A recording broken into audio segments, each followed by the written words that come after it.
السلام علیکم، welcome back my YouTube channel Saira story hub. آج کا میرا واقعہ ہے، ایک تاجر کی بیوی تھی۔ اللہ تعالیٰ نے اس کو نیک بھی بنایا تھا اور حسن و جمال بھی دیا تھا۔ اس کا خاوند سفر کے لیے کسی دوسرے شہر جاتا ہے، وہاں اسے رہنا پڑتا ہے۔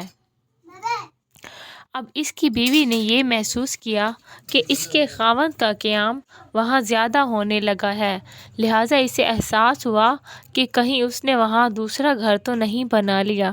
چنانچہ اس نے اپنی اعتماد والی ایک خادمہ سے کہا کہ تم اس کے پیچھے جاؤ اور دوسرے شہر میں جہاں رہتا ہے وہاں ہمسایوں سے جا کر معلومات حاصل کرو۔ جب اس نے وہاں سے معلومات لیں تو پتہ چلا کہ چونکہ اسے وہاں 10-15 دن رہنا ہوتا تھا، اسی لیے اس نے وہیں کسی عورت سے نکاح کر لیا تھا اور اسے ایک گھر بھی لے کر دیا تھا جہاں وہ جا کر رہتا تھا۔ گناہ تو نہیں کیا تھا، البتہ اس نے دوسرا نکاح کر لیا تھا۔ جب اس عورت کو کنفرم ہو گیا تو اس نے لوگوں سے پوچھنے سوچا کہ میرے خاوند نے نکاح تو کر لیا ہے، اگر جھگڑا کروں گی تو خاوند کو خواہ مخواہ میرے سامنے شرمندگی ہوگی، یا یہ بھی ہو سکتا ہے کہ میرے خاوند کھلم کھلا کہہ دے کہ میں ادھر بھی وقت دوں گا اور ادھر بھی دوں گا، تو مجھے ایسا کرنے کی کیا ضرورت ہے؟ جو محبت کی مساوات میرے اور میرے خاوند کے درمیان ہے، کیوں نہ میں اس کو برقرار رکھوں؟ یہ سوچ کر اس نے پردہ رکھنے کا ارادہ کر لیا۔ چنانچہ وہ اپنے خاوند کے ساتھ اسی محبت کے ساتھ رہتی رہی، حالانکہ اسے یقین تھا کہ جب یہ دوسرے شہر میں کاروبار کے لیے جاتا ہے تو وہاں اس کی دوسری بیوی بھی موجود ہے۔ اللہ کی شان کے کچھ مہینوں کے بعد خاوند کی وفات ہو گئی۔ جب خاوند کی وفات ہوئی تو اس کا جتنا سرمایہ تھا وہ سارے کا سارا اسی بیوی کے پاس تھا۔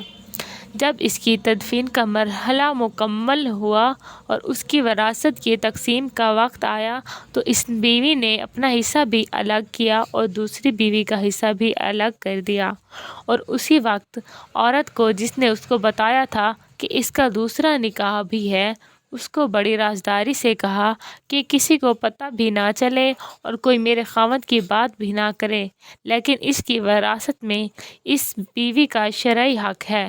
مجھے قیامت کے دن اللہ کے یہاں جواب دینا ہے، اس کا حق میں نہیں کھا سکتی، لہٰذا یہ پیسے لے جاؤ اور اس سے کہو کہ تمہارے خاوند کی میراث میں سے یہ تمہارا حصہ ہے، اسے وصول کر لو۔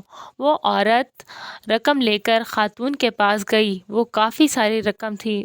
اس نے جا کر اس سے بات کی کہ اس کی خاوند کی وفات ہو گئی ہے اور اس کی بیوی نے اس کی وراثت میں سے تمہارا حصہ نکالا ہے، کیونکہ تم بھی آخر اس کی بیوی ہو۔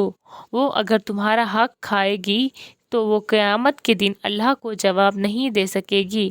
لوگوں کو تو پتہ نہیں مگر اللہ کو تو پتہ ہے، لہٰذا تم یہ اپنا حصہ وصول کر لو۔ اس عورت نے وہ رقم پکڑ کر کہا کہ اللہ اس کا بھلا کرے، وہ کتنی نیک عورت ہے، وہ کتنی اچھی عورت ہے جس نے میرا خیال رکھا۔ پھر اس نے کہا کہ تم یہ مال میری طرف سے لے جا کر اس عورت کو واپس کر دو، اس لیے کہ اس خاوند نے مرنے سے 1 ہفتہ پہلے مجھے طلاق دے دی تھی، اور اس طلاق کا پتہ یا مجھے ہے یا میرے اللہ کو ہے، لہٰذا اس وراثت میں میرا کوئی حصہ نہیں بنتا، یہ اسی کا ہے، لہٰذا اسے واپس کر دو۔ اسلام نے 4 شادیوں کی اجازت دی ہے۔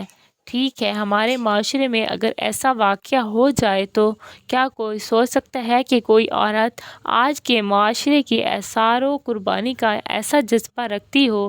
یہ تعلیمات کون سا طریقہ زندگی دے رہا ہے؟ یہ دین اسلام دے رہا ہے۔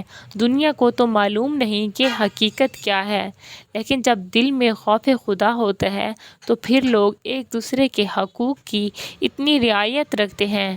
آج وہی دین اسلام ہے، لیکن دین لوگوں سے ایسے نکل چکا ہے جیسا کہ نبی کریم صلی اللہ علیہ وآلہ وسلم کا فرمان ہے، لوگوں پہ ایسا زمانہ آئے گا کہ ان سے اس طرح دین نکل جائے گا جیسے اونٹ کے گلے سے رسی۔ Please subscribe my YouTube channel Saira story hub. Thanks for watching.